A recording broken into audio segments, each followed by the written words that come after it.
Ons is dan vanmôre, goeiemôre, dit is Sabbat 27 September 2025, lesing 45 en nog steeds die groot Johannes Evangelie boek 3 wat deur die innerlike woord aan ons gebring is deur Jacob Lorber so 180 jaar gelede.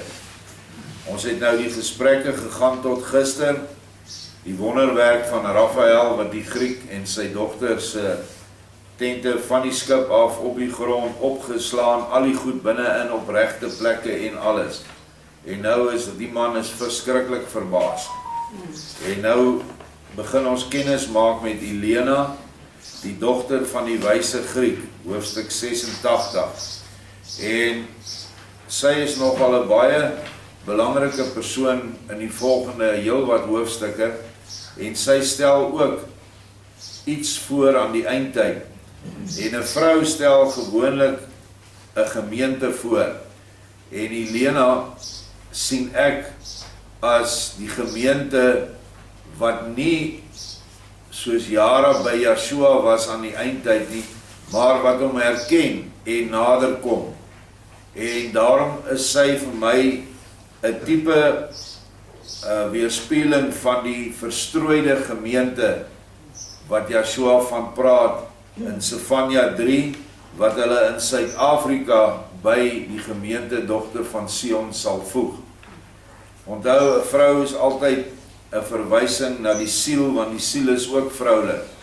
En die siel is, in simboliese taal, is die siel dan besig om nader aan die gees te kom, en die gees is Yeshua in ons.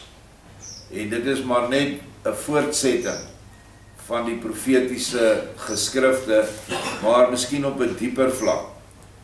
Nou, toe kom die ietwat skugter dogter Elena na my toe, Yeshua toe, en sê smeekend: Meester, onbegryplike groote meester en verlosser, o neem dit my ou vader nie kwaadlik nie. Helaas, as sy dogter ken ek hom tog al my hele lewe lank, en ek kan vir u na waarheid getuig, dat hy 'n goeie, sagte en baie meelewende man is. Ek kan my nie herinner dat hy selfs ooit een gelyk gegee het nie, wat hy verseker aan sy kant gehad het, of laat voorgaan het op die reg van iemand anders nie. Ook al was dit eerder onreg as reg, hy het nog nooit met iemand daaroor gestry of hom vererg en gekerm oor 'n onreg wat hom aangedoen is nie. Maar die hoë gode het hom daarom ook nooit laat val nie. En die skone godin van die geluk was hom altyd vriendelik gesind. So duidelik 'n heidense denke, en wat nog nie die ware skepper van hemel en aarde ontmoet het nie. Maar deur Yeshua se wil het hy hom gebring tot by hom. 'n Skippie oor die water, eers het hy die begeerte in hom opgewek om die God van die Judeërs te gaan soek, en hy was op pad tempel toe, en toe het hy nou hom van die weg af gebring na waar Yeshua is, aan die see van Galilea, naby 'n dorpie, soos ek onthou, Caesarea Philippi. Nou getuig hierdie dogter van haar pa, wat baie mooi is, daarom moet ook u, nog steeds Elena, wat ook so 'n bietjie van 'n God blyk te wees, die besorgdheid van my vader, wat my vader uitspreek, nie as beledigend vir u hoogheid beskou nie, maar as u tog so streng is, neem dan my lewe ter versoening van my vader, wat ek bo alles liefhet. Ek, Yeshua, sê vir alle omstanders, het julle ooit al so 'n voorbeeld van kinderliefde in Israel ervaar? Waarlik, sy is weliswaar 'n heiden, maar sy beskaam die hele Israel, wat tog deur Moses die wet van Elohim ontvang het, om vader en moeder te eerbiedig, te eer en lief te hê. Almal sê nee, majesteit en meester, so iets is in Israel onbekend. Ek, Yeshua, sê vir Elena, wees nie bang nie, my dogter, want ek ken jou vader al baie lank, en vir jou ook. En as ek nie vir hom en vir jou geken het nie, dan sou julle in hierdie bose see begrawe gewees het. Baie belangrik dat hy haar ook nou aanspreek as my dogter. En daar is ook 'n geestelike betekenis aan verbonde. Nou sê Helena, maar buitengewoon wyse, magtige en tog baie vriendelike meester. Hoe kan u my, Vader, en vir my al so lank ken? Ons ken u nouliks 'n uur lank. Yeshua sê, o Helena, kyk om jou heen. Die see en die hele aarde is al baie oud. En tog was ek daar vroeër as dit alles. Nou skrik Helena en vra my angstig en eerbiedig.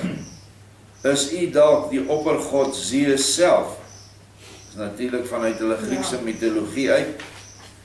Yeshua sê, aanvallige duifie, beangstig jou hart nie met leë dinge nie. Zeus is nie ek nie, omdat daar in werklikheid nooit 'n Zeus was nie. Maar ek is die waarheid en die lewe.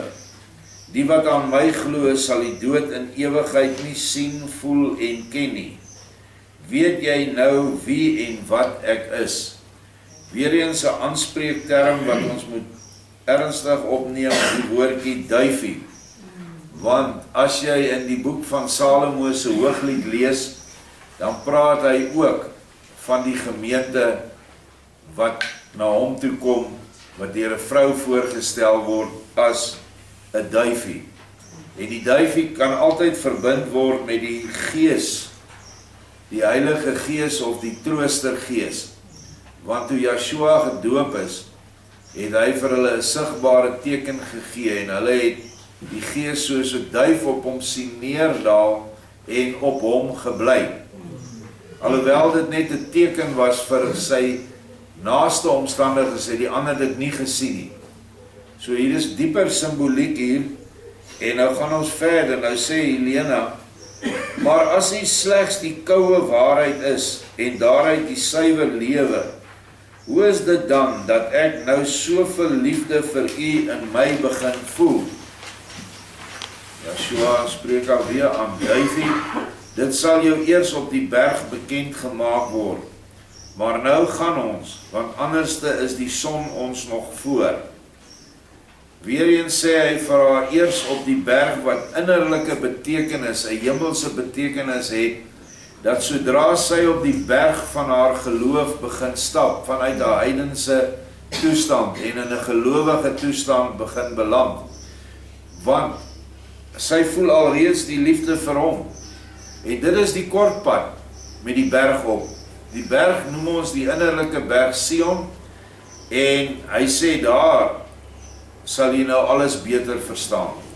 En dit is dan die pad van die bekeerde heiden, wat nou reg oor die wêreld is, soos ek dit nou verstaan, wat dan uiteindelik by Yeshua uitkom. En onthou, die mense wat 'n drie-enige God aanbid, is nie eintlik baie minder heidens as die mense wat ander afgode aanbid nie. Want daar bestaan nie so iets nie. So baie van hierdie verdwaalde Christene gaan nog vir Yeshua ontmoet, en ons gaan dalk baie daarmee te doen hê, dat hulle vir hom gaan ontmoet. Of, soos wat hy nou vele kere nou bewys het in die afgelope amper jaar, dink ek, is dat hy in baie kragtige drome na die heidene toe kom. En hulle ervaar Yeshua se liefde, en hulle los hulle geloof net daar. So ook heelwat van die moslems het ons nou al getuienisse gekry, dat hulle in drome met Yeshua kontak maak. So hy het baie maniere om sy mense te benader, en as hulle die liefde in hulle het, gaan hy die liefde net na hom toe draai. Dit sal hy doen, en dan het hy die persoon vir die ewige lewe.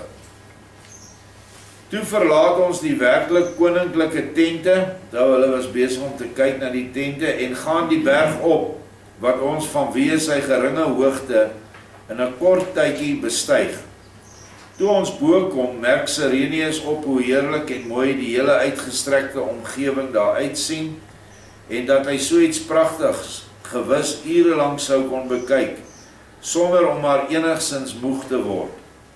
Dit was maar net ewiglik jammer dat die dag nou al byna om was.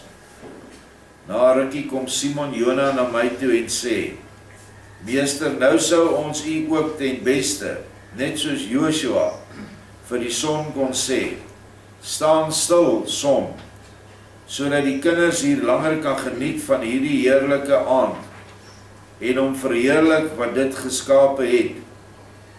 Sireneus sê, o Simon, ou troue visser en nou leerling van die groot meester en majesteit, dit was 'n goeie gedagte van jou, en ons majesteit en meester sou dit om welbekende redes nog baie makliker kon doen as Joshua. Daarom wend ook Sireneus om met hierdie versoek tot my, en Jara ondersteun dit, naamlik dat die son langer moet bly.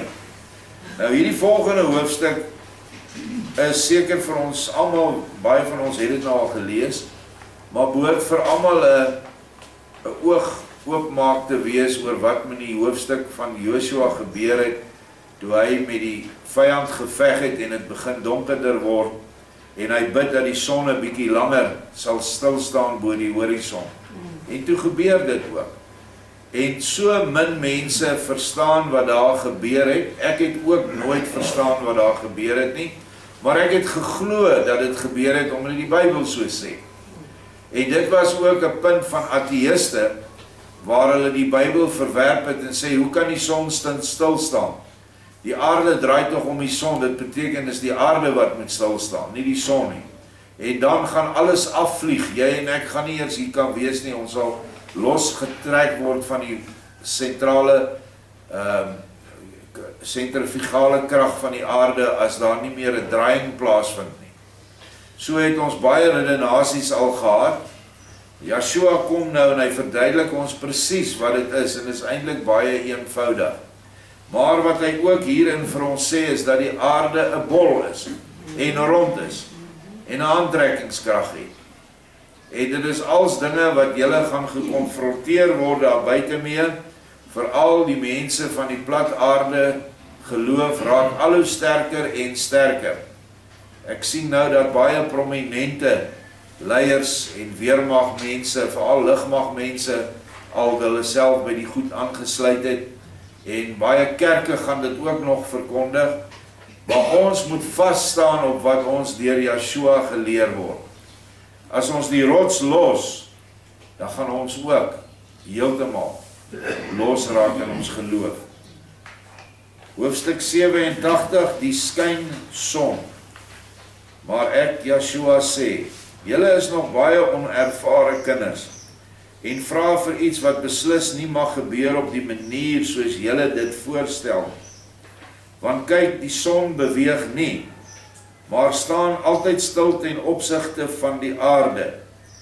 Wel maak die son ook 'n groot beweging, maar daar het die aarde net so min mee te maak as 'n stoffie op julle klere te maak het met julle beweeg van die een plek na die ander. Ons weet nou dat die son met al haar planete draai om nog 'n son, 5 vlakke van sonne. Maar dit het niks met ons te doen nie.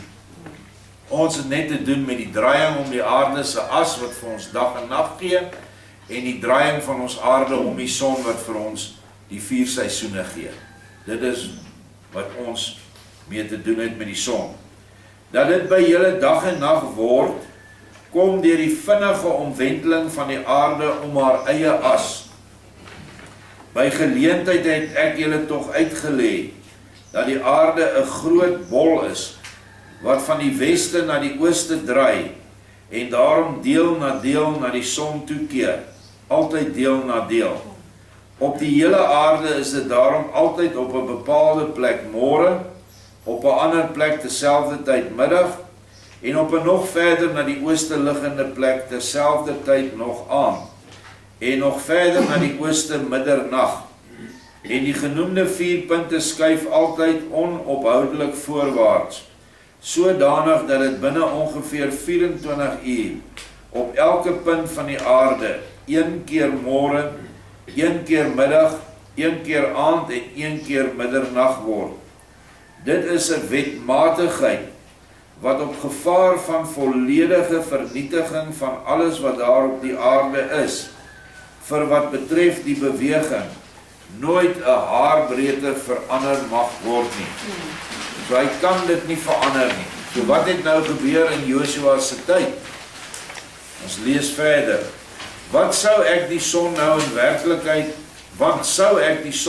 werklikheid nog 'n uur lank oor hierdie streek laat skyn, dan moet ek die hele aarde in haar draaiing, wat deur die groot sirkel van haar omtrek so vinnig is, dat 'n paar oomblikke alle afstand van hier na Jerusalem beteken, natuurlik op slag stop. Ek weet nie, het een van julle 'n syfer vir die spoed wat die aarde om haar as wentel? 14.000 km per uur. 14.000, okay, dit is baie vinnig, vinniger is wat enige gewone vliegtuig kan vlieg. Dit is hoe vinnig die aarde draai. Hy sê, daardeur sou alle vrye liggame, wat nie te vas met die aarde verbind is nie, 'n sodanige heftige skok kry, dat daardeur nie slegs alle lewende wesens nie, soos mense en diere, met hulle huise en hutte en paleise ure ver met ontsettende krag na die ooste geslinger sou word. Maar so 'n skok sou ook die see uit hulle dieptes oor die berge heen jaag, en die berge sou soos mossies de mekaar vlieg. Dit sou gebeur as die aarde nou moet stilstaan, sodat die son 'n bietjie langer aan die horison kan skyn. Dit is nie 'n prakties binne die natuurlike wette nie moontlik nie. Nou wat het dan gebeur? Ek wil net byvoeg, ek wil net vir almal wat nou die goed nie verstaan nie en dalk mislei gaan word deur die plat aarde mense. Die son draai met alles wat op die aarde is en bo die aarde is en natuurlik in die aarde is, draai saam. So alle lig, alle atmosfeer, die digte atmosfeer en hoe dunner die atmosfeer word tot by die stratosfeer, dit draai almal saam met die aarde, want die aarde se aantrekkingskrag hou dit in sy baan, kan ek maar sê. Al kom daar winde, gaan die winde nie nou opgaan en heeltemal uit die aarde se aantrekkingskrag waai nie. Dit is hoekom mense wat vuurpyle opgestuur het na hierdie satelliete wat om ons draai, geweldige krag moet aanwend om die aarde se aantrekkingskrag te oorkom. En ek het nou onlangs van 'n man wat ek 'n baie groot ontzag gehad het vir sy intellek, nie net sy geestelike nie, maar sy intellek, met skok verneem dat hy sê, daar bestaan nie iets soos aantrekkingskrag nie, en die aarde is plat. Maar hier leer ons en bevestig Joshua weer, in die boeke van Openbaring van Lorber en Bertha word dit baie keer genoem, dat die aarde rond is.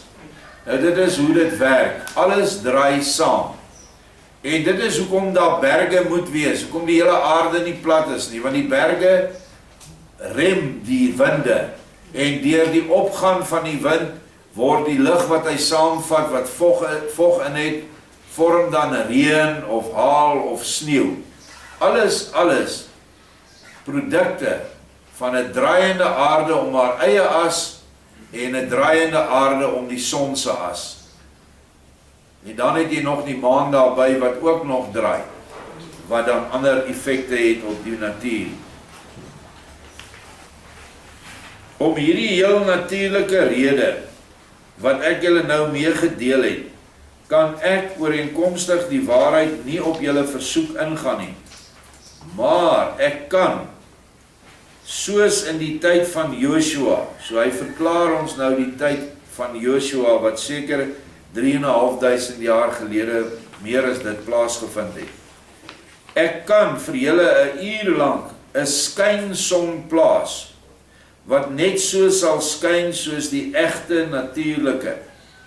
Hierdie son sal dan natuurlik na 'n paar uur weer heeltemal in die niet verdwyn, omdat dit slegs 'n suiwer ligspieeling sal wees.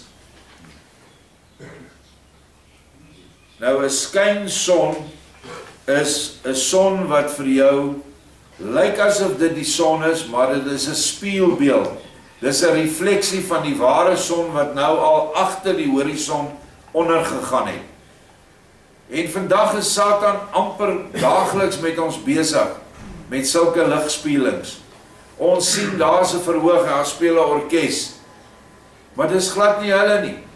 Dit is 'n spieelbeeld. Dit is 'n kamera wat op 'n stadium op 'n manier so opgestel is en so ontwerp is dat dit 'n volledige driedimensionele beeld is wat jy kry en jy sal jou vasglo dis die orkes. Ek het hulle dan gesien en gehoor. Hologram. Ja, so 'n tipe van 'n hologram is die ander woord. Maar wat Yeshua nou doen is hy veroorsaak dat in die atmosfeer wat nou baie onstabiel is, veroorsaak hy deur sy wil 'n absolute stilte sodat daar geen lig trek nie. Wat word die lig dan?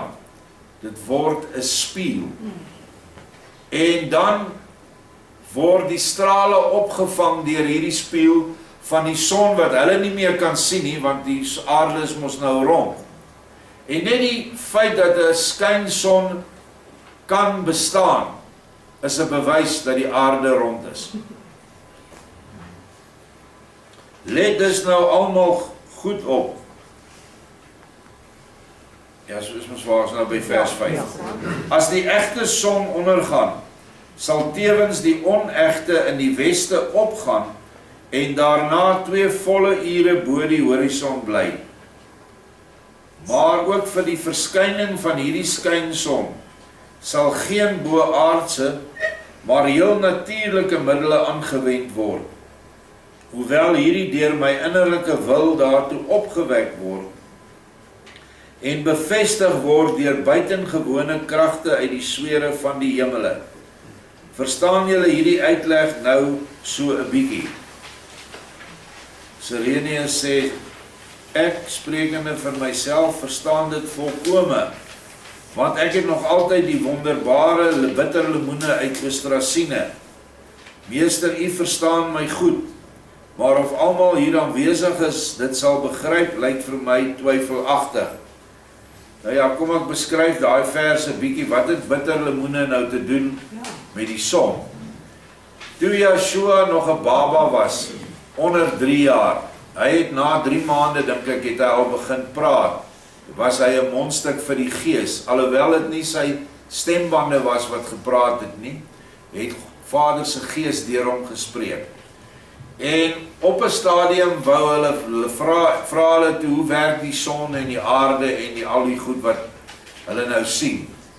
Toe het Yeshua 'n model vir hulle geskep. Ek noem dit somme, want dis die taal wat ons verstaan, 'n IMAX fliek vir hulle gewys. En hy het nie 'n bitterlemoen nie, dit is seker dieselfde ding, was 'n pomelo of 'n pamplemoes, is die ander Hollandse woord daarvoor. Het hy in die lug vasgestel wat draai, en dit was die son. En toe het hy ander lemoene, het hy ook pomelos of lemoene geskep, en hulle in bane om die son en hulle eie draaiing het hy toe laat plaasvind. Hoekom? Want hy kan. Dit is so eenvoudig soos dit. Toe het hy ons hele planetêre stelsel met Jupiter en Saturnus en Mars en al die planete, het hy vir hulle op so 'n ding in die lug gesit en hulle het vir 'n lang tyd na dit gekyk. Josef, Maria of Miriam en Sirenius was daarby. En dit is hoekom hy sê hy verstaan dit nou beter, want hy het dit al gesien. So dit is wat daar gebeur het baie jare gelede. Nou sê Yeshua, dit maak nie saak nie. Wie dit nou nog nie heeltemal begryp nie, sal dit wel later op 'n keer verstaan. Want die heil van die mense siele hang sekerlik nie daarvan af nie. Mense wat die aarde te goed ken, kry dan te veel sin om die hele aarde, wat mettertyd tog nie sal uitbly nie, op elke plekkie te deursoek, en daardeur trek hulle siele te veel na buite, wat dan baie materialisties en hebsugtig word. Daarom is minder kennis oor die aard van die materie, die aarde, maar in plaas daarvan meer selfkennis beter. Want wie eenmaal sy innerlike geheel en al ken, sal ook vroeg genoeg nie net kennis vergaar oor die hele aarde nie, maar ook oor alle ander hemelliggame in die eindelose skepingsruimte, sowel stoffelik as geestelik. En slegs daardie laaste is van belang en dra die grootste gewig. Die uitwendige kennis oor die natuur van hierdie aarde sal vir geen siel die weg baan na onsterflikheid nie. Maar let nou op, die natuurlike son verdwyn byna agter die horison, en die skynson sal op daardie oomblik sy plek inneem. En nou sal dit lyk vir die mense wat nie by Yeshua staan nie, wat nie die verduideliking gekry het nie, sal dit lyk asof die son gaan stilstaan. En dit sal weer 'n groot gekerm laat afgee in Jerusalem by die priesters, en hulle sal sekerlik weer 'n geleentheid kry om geld te maak uit die arme volk uit. Nou Yeshua was so gaaf en so vol liefde vir ons, dat hy die hele samestelling van die aarde in 'n boek vir ons gegee het, en ook die maan, aan dieselfde profeet wat ons se boek vanmôre lees. En dit is 'n boek oor wat se naam is die aarde en maan, ook geprofeteer of deur die innerlike woord ontvang. En daar kan jy presies sien wat binne in die aarde aangaan, wat op die aarde aangaan en wat buite in die lug in die atmosfeer aangaan. Dieselfde met die maan, en dan ook die doel van hierdie twee planete, of maar planeet met sy maan, en ook die geestelike taak van beide. Waarom moet ons na hierdie aarde toe kom? Wat is dit werd vir die siel en die gees? Dit alles kan jy kry as jy op die webwerf Nuwe Openbaring gaan en .co.za en jy trek dit gratis af. Maar hy het nog verder gegaan. Hy het vir ons een van ons buurplanete, Saturnus, het hy nog vir ons presies beskryf wat materieel op hom aangaan en geestelik. Hy het die mens, die dier en die plante in detail beskryf, verstommende goed. Dis asof jy in 'n Alice in Wonderland tipe van fliek gaan. Die verskil is net, dis alles waar, want dit kom van Yeshua af. Hy het vir ons die doel van die 3 bane om Saturnus, het hy beskryf. Hy het ons die 7 maane om Saturnus beskryf. Interessant dat Saturnus 7 maane het, en ons het 'n kandelaar met 7 vlamme. En daar is 'n ooreenstemming, want op elkeen van daai maane kom mense wat dit nie maak op Saturnus nie, moet deur al 7 daai maane gaan, om te leer van die liefde, van die wysheid, van die orde, van die geduld en van barmhartigheid en die ander. En dit is verstommende kennis wat niemand op aarde ooit gehad het nie. Ons het baie stories oor Saturnus. En almal sê Saturnus is die Satan se planeet, want dit is naby aan Satan, Saturn, Satan. Dis nie waar nie. Dis wêreldse nonsens wat uit die Griekse mystieke era uitkom, uit hulle afgoderry uit. En dan het hy nog so ver gegaan en ook vir ons die aard en die samestelling van die materie en die gees van die son gegee, wat 1 miljoen keer groter is as ons aarde. Ons kan dit nie besef nie. Wat 7 streke noord het en 7 streke suid. Wat bane is waar die een groep wesens wat bly op die een baan kan nie oorkom nie. Daar's te groot see, te rof en te hoë berge.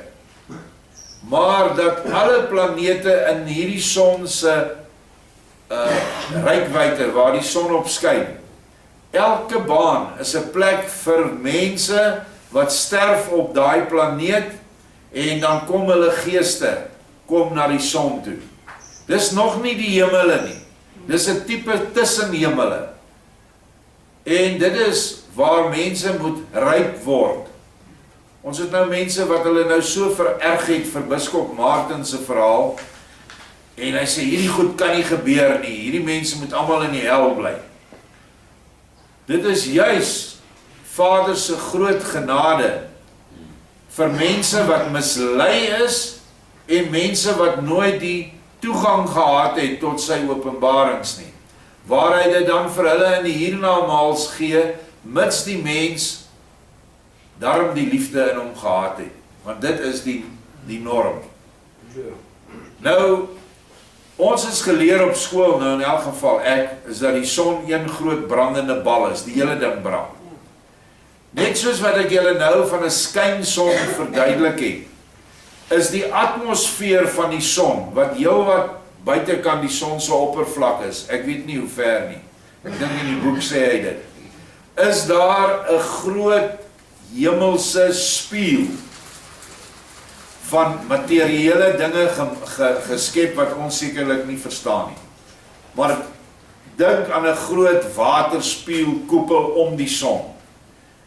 En omdat hierdie son beskyn word deur 5 vlakke groot sonne, waarvan in een vlak biljoene sonne kan draai, word al hierdie sonne se lig word ontvang deur ons son, en ons son stuur ook sy lig in die eter in. En nou word hierdie son een groot vergrootglas en 'n bal vuur vir ons van sigbaar vanaf die aarde. Maar daardie lig kom oorspronklik alles van Yeshua af, van die Vader af.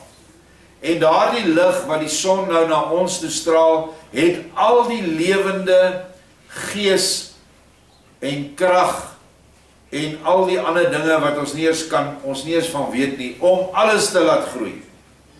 Elke plant weet presies om uit 'n straal son wat te trek vir sy groei en vir sy vrugvorming.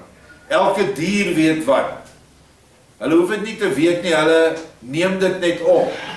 En elke sonstraal is ook daar vir jou en my, om ons aan die lewe te hou, en om ons gesond te hou. Want lig, warmte is die liefde van die Vader. En dit is die liefde en die wysheid. En dit is hoekom ons in sonnige gebiede kry jy baie meer gesonder mense as byvoorbeeld plekke waar die son nooit skyn. Ons weet almal, as 'n hond of self swart is, as hulle siek word, dan gaan lê hulle daar buite in die son. En na ruk dan is hulle genees. So het Vader ook 'n boek aan Jacob Lorber gedikteer op dieselfde webwerf. Genesing deur sonlig. So dit is goed wat hy vir ons beskryf het, hoe die son 'n planeet binne in hierdie groot koepel is. En op elke baan beskryf hy die mense. Hy beskryf die oppervlak. Byvoorbeeld op die 2 naaste bane aan die ewenaar is plek vir mense wat net so groot is soos ons, dieselfde vorm het. Maar die grond is baie sag. Jy kan van 'n hoë gebou op die grond val, dit sal wees soos op 'n dik groot wolkombers of 'n trampolien wat jy gaan val. So alles wat daar is geskape meer vir die mens wat nou in sy volgende geestelike skool verder moet gaan. En dit is wonderlik om daai goed te lees. Die boek se naam is Die Natuurlike Son. Gaan lees dit, jy kan dit gratis aftrek. En die boeke is ook Saturnus en Natuurlike Son is as aparte boekies by ons beskikbaar. So ons was ontsettend baie groot bevoorreg om dit te ontvang. Meer as wat hulle nou wat hier by hom is was, want hulle het dit nie op daai stadium gekry nie. Natuurlik, toe die volheid van die Gees oor die apostels kom, is hulle in al hierdie goed ingewy gewees. Maar ons het nou die voorreg om dit te lees. En ek wil afsluit deur te sê, dit het natuurlik niks te doen met jou redding nie. Of jy nou weet wat op die son en Saturnus aangaan, of binne in die aarde, of jy dit nie weet nie. Op die ou einde is dit net die liefde vir Vader, vir Yeshua en vir jou naaste, wat gaan bepaal of jy gered word of nie. Maar tog, as jy die Vader liefhet, gaan jy tog wil navraag doen oor sy werke. Net soos wat 'n vrou, wat 'n bruid is van 'n man, en hy is 'n baie welgestelde man, graag wil gaan kyk na sy jagplase, na sy vakansiehuis, na sy ander besighede oor see. Dit is 'n normale gevoel by 'n mens, om die een vir wie hy lief is, sy werke te sien. En so het hy dan vir ons, omdat hy vir ons lief is, sy werke geopenbaar. Net sodat ons hom nog meer lief kan kry, en dat ons nie mislei word deur 'n klomp mense wat beweer, hulle is in kommunikasie met engele wat nou na ons toe kom van ander planete af, en allerhande goed, die Enki en Anunnaki en al daai goed. Daar's baie mense wat baie oortuigend oor hierdie goed praat. Want voor ek afsluit wil ek een ding sê, Yeshua sê, dit is onmoontlik vir daai wesens om in die vlees na hierdie aarde toe te kom. Net so min is wat dit moontlik, dit is ook onmoontlik vir ons om van hier af na enige ander planeet toe te gaan. Daarom het ek die Lorber boeke en die Bertha boeke, toe ek dit klaar gelees het, toe weet ek ons was nie op die maan nie, want Yeshua sê dit is nie moontlik nie. Maar in die gees kan daar wel skakeling plaasvind, want baie van die wesens wat as engele diens doen by ons, is op sulke plekke, veral ons son, en dan kan hulle in die gees vir ons leiding gee, in daai 7 verskillende geeste waarmee ons 'n probleem gaan hê. So, dis in kort wat ek daaroor wou sê. Yes. Omdat ek net en ek sê, dit is Vader se ontsettend gemaak. Die mense van ons wat besef die aarde rond is, sal weet die aarde se verduistering van die son, sowel as die maan, word die aarde self se skaduwee veroorsaak. En daai skaduwee is rond, hy is nie plat. Dis so. Dan gaan soveel ander bewyse. Ek het natuurlik die ander bewys gehad toe ek in die weermag was. Ek het kaarte gemaak. En ons het die verkeerde verwysingsbreedtegraad gevat. Toe ons ouens oor die Kunini rivier gaan en in Angola die manne begin skiet. Toe skiet hulle eie mense. Toe is die kaart 1,7 kilos is hy uit.